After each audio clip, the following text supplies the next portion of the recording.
बताइएगा, बेसिकली। ये बताइएगा कि ये जो बॉस है उसका जिक्र भी है इस जो है बयान के अंदर भी, पर्चे के अंदर भी। तो ये बॉस का आपने खुद से इमेजिन किया कि वहीद ही बॉस था, या इन्होंने बताया कि बॉस से मुराद हमारी वहीद थी?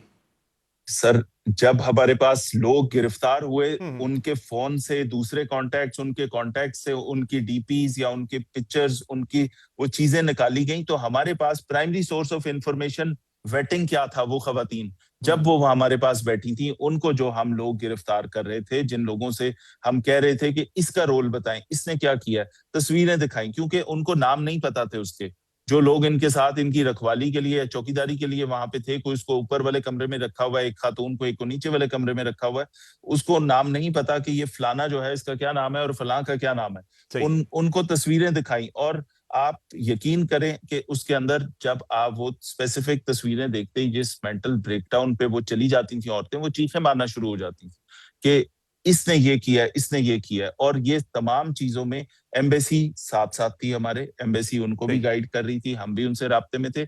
और जो काउंसलर की एक्सेस थी, जज के सामने जी। जो बयान थे, वो सारे 4 पेजेस का बयान है सर। जी हाँ। एक लड़की का 3 पेजेस का, एक लड़की का। उनमें उन्होंने एक एक डिटेल के, उन्होंने खाना कौन से होटल से खाया वो भी मेंशन किया। जी हाँ, तो बिल्कुल, वो सारी सबूत डिटेल्स उनके हमारे पास बहुत सारे हैं जी। 164 के बयान में मौजूद है सारी। ये जो यानी यानी कि जो वहीद ही है बॉस, यहाँ पे जितने भी आप कह रहे हैं कि जो शवाहिद हैं वो उसी की तरफ इशारा कर रहे हैं।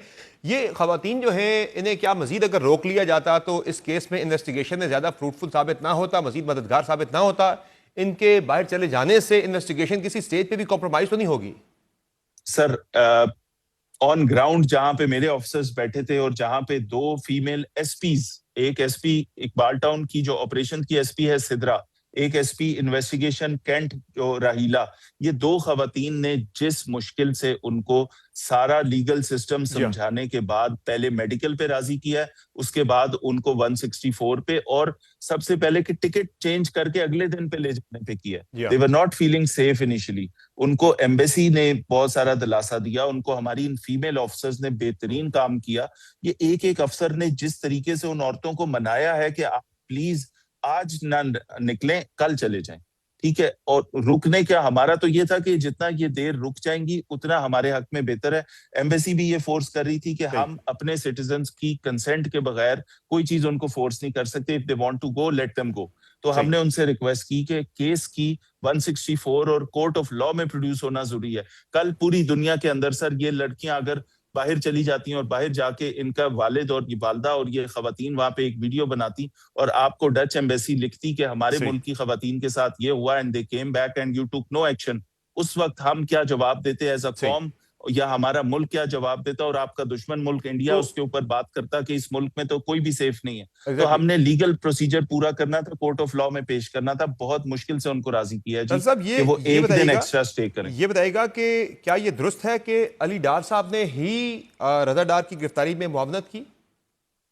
सर बिल्कुल, ये बात बिल्कुल ठीक है, इस वजह से कि जब ये सारी चीज, ये एक घर पे जब हम गए, टेनेंट इंफॉर्मेशन का एक सिस्टम है, कोई बंदा किसी जगह किराए पे रहा हो तो कंप्यूटर में, पुलिस के सिस्टम में, रिकॉर्ड में वो एंट्री होती है कि फलां जगह ये आईडी कार्ड नंबर किराए पे रहा हुआ है, जिससे हमें अक्सर मुल्जमान ट्रेस करने में मदद मिलती है। जब हम उस घर पे पहुंचे, उस घर वालों ने ये बताया कि ये पहले कुछ साल पहले, कुछ टाइम पहले ये यहाँ रहते थे किराए पे, अब हम्म। नहीं रहते, and we know that they are relatives of deputy prime minister.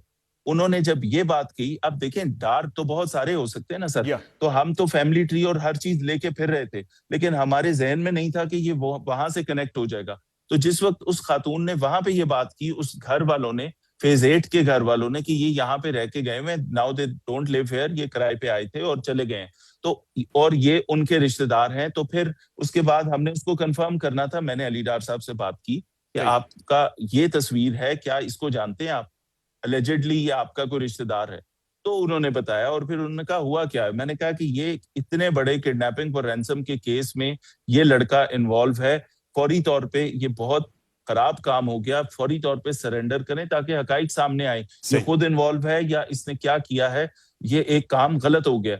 उसके ऊपर उन्होंने फौरी तौर पे उसको भी कॉल की होगी प्रोबेबली, और हमें भी कहा कि ये उसका नंबर है, इसको लोकेट करें, और इस वक्त मेरी इंफॉर्मेशन पे वो फलां जगह पे है, आप अपनी पुलिस उधर भेजें। दैट वाज द रीजन कि हमारी पुलिस और हमारे ऑफिसर्स उस वक्त उस सारे डिफेंस में मुझ समेत, मैं, मेरा एसएसपी, मेरा एसपी, मेरा एएसपी और बहुत सारे ऑफिसर्स, एसएचओ, सारे उस वक्त डिफेंस फेज 6, 7, 8 और इस एरिया में भट्टा चौक इस एरिया में फिर रहे थे उस वक्त उस गाड़ी को ट्रेस करने के लिए। ये बताइएगा कि इसहाक डार साहब के जो बेटे हैं अली डार और स्नेन डार, उनकी तस्वीरें भी कई लोगों ने चलाई हैं। जाहिर है उनकी तस्वीर जो है कई जगहों पे यूज़ हुई है, कई लोगों ने दिखाई भी। क्या उन्हें इस केस में भी उनका कोई कनेक्शन है किसी जगह पर? क्या उन्हें शामिल तफ्तीश किया जा सकता है या सिर्फ उन्हें डिफेम करने के लिए ये सब कुछ तस्वीरें उनकी चल रही हैं? सर, अगर किसी का भी कोई भी रिश्तेदार को गलत काम करे तो उसकी जवाब तलबी जाहिर है उस रिश्तेदार से होनी चाहिए। इंडिविजुअल से होती है जो अल्लाह ताला ने जिनको बड़ा ओहदा दिया है उनके ऊपर जाहिर है सवाल जवाब भी ज्यादा होते हैं। और मैं इस पे आपको मैं ये भी बताता हूँ, मेरी इस पे कभी भी इस इशू के ऊपर मुझे इसहाक डार साहब की कोई कॉल नहीं आई।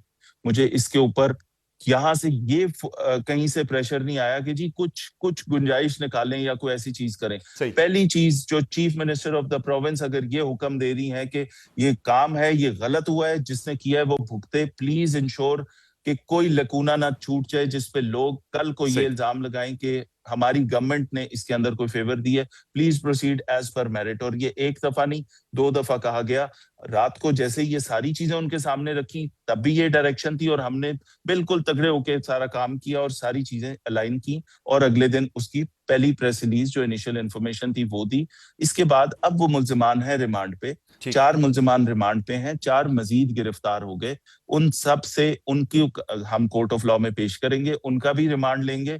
ये जो 8 के 8 लोगों की पूरी स्टोरी निकलेगी, किसका कनेक्शन, फोन उनके हमारे पास हैं, किसका किससे क्यों राब्ता था, वो सारी चीजें आपके सामने आएंगी। सिर्फ उसमें हम रिक्वेस्ट करते हैं कि किडनैपिंग फॉर रैंसम है, सेक्सुअल असॉल्ट है, फॉरेनर्स इसमें इन्वॉल्व हैं, पाकिस्तान की इज्जत है, हमने लीगल प्रोसीजर फॉलो करना है। जी ये बताएं फैसल कमरान साहब के इतना ये बड़ा मामला था, इससे मिलते जुलते तमाम केसेस जो है वो सीसीडी डील करती है। आपसे ये सवाल आज हुआ भी था प्रेस कॉन्फ्रेंस में, लेकिन उसका जो जवाब आपकी तरफ से आया था वो कि बहुत ज़्यादा सेटिस्फैक्ट्री नहीं था। कि आपने कहा जी हमने SSOIU को हमने दे दिया है, CCD को हमने नहीं दिया, तो आपने वहाँ हवाला दिया कि ये शेड्यूल ऑफेंस जो है उसको वो डील करती है। तो क्या फर्क है इसमें फिर कि शेड्यूल ऑफेंस सर? इसमें फर्क ये है कि जो एंटी रेप लॉ है सर, जो एंटी रेप लॉ है वो है फेडरल लॉ।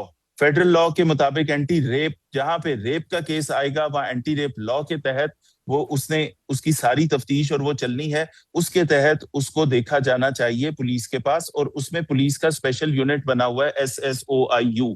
वहां पे जहां पे आपका फेडरल लॉ आ जाए और साथ उसके आपका प्रोविंशियल लॉ हो तो प्रेसिडेंस मिलता है फेडरल लॉ को। दैट इज द रीजन कि इसमें SSOIU की वजह के पास जाने का वजह यह है कि ये फेडरल लॉ को प्रेसिडेंस मिलेगी। किडनैपिंग फॉर रैंसम का मामला भी तो है ना फैसल कमरान साहब? सर रैंसम का मामला हमारे मामला है, रैंसम का मामला साथ है। जहां 2 ऑफेंसेस लगे वहां जो बड़ा लॉ है, जो फेडरल लॉ है, वो प्रिवेल करता है सर।